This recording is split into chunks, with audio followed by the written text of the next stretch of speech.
Our focus to the United States. Yesterday at 2:30 p.m., just 300 meters away from the White House, a person fired at two National Guard members in an ambush-style attack. Now, chaos erupted and Washington, D.C., in fact, went into a complete lockdown.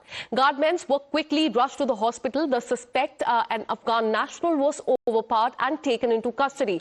Now, President Donald Trump has called the shooting an act of hatred and an act of terror. Listen in. Earlier today, on the eve of the Thanksgiving holiday, two members of the National Guard serving in Washington, D.C., were shot at point-blank range in a monstrous ambush-style attack just steps away from the White House. They had been deputized as part of the most successful public safety and national security mission in the history of our nation's capital, the D.C. Safe and Beautiful Task Force, which has achieved an unprecedented reduction in violent crime and crimes of all type. This heinous assault was an act of evil, an act of hatred, and an act of terror. It was a crime against our entire nation. It was a crime against humanity. 24 hours after the shootout, we're learning that one of the two National Guard soldiers wounded in the Wednesday shooting near the White House has died. President Donald Trump has said in his first live comment since the attack took place, he has confirmed the death of Sarah Beckstorm of West Virginia, and he has said that Sarah of West Virginia, one of the guardsmen that we're talking about, highly respected, young, magnificent person. She's just passed away. She is no longer with us, is what Donald Trump has posted on social media 24 hours after the shootout took place near the White House. Let me go across to consulting editor Srinjoy Chaudhary. Srinjoy, we're learning that one of the guardsmen, they have lost their life. They have succumbed to the injuries in the hospital. What is the latest as far as the probe is concerned? The suspect, the terror suspect in this case, is an Afghan national. Yes, the probe has said that, yes, he's an Afghan national. He came to America 4 years ago in 2021 and remains an Afghan national. The question that is yet to be answered is if he were acting alone or if he were part of a conspiracy, acting on behalf of some organization like Al-Qaeda or ISIS or so on.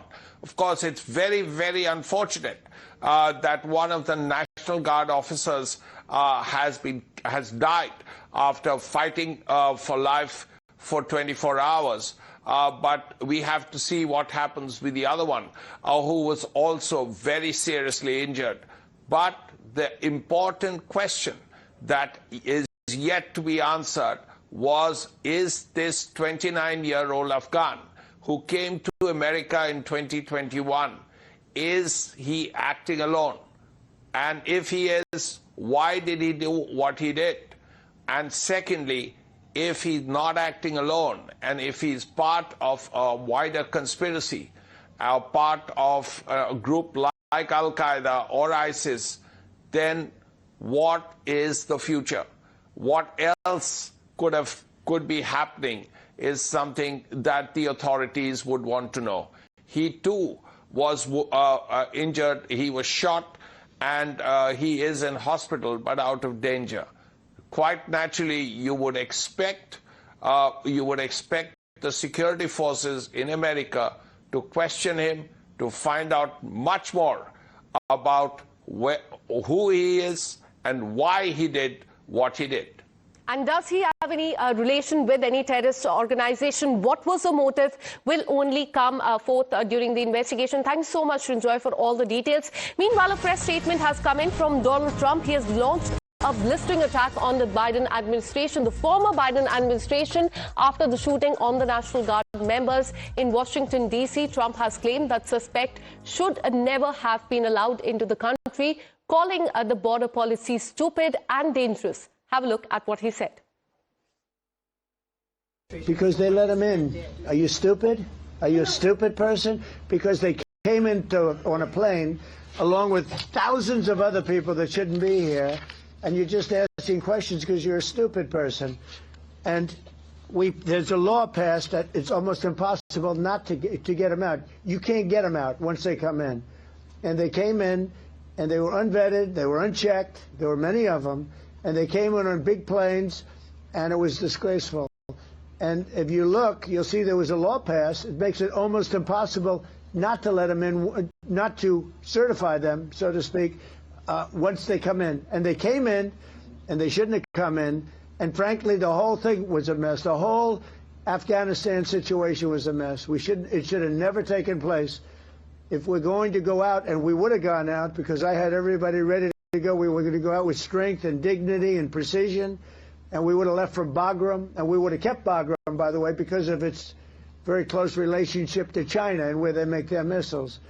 But when you let the people come in by the thousands and thousands and thousands, they made a terrible mistake. But they were incompetent, yeah.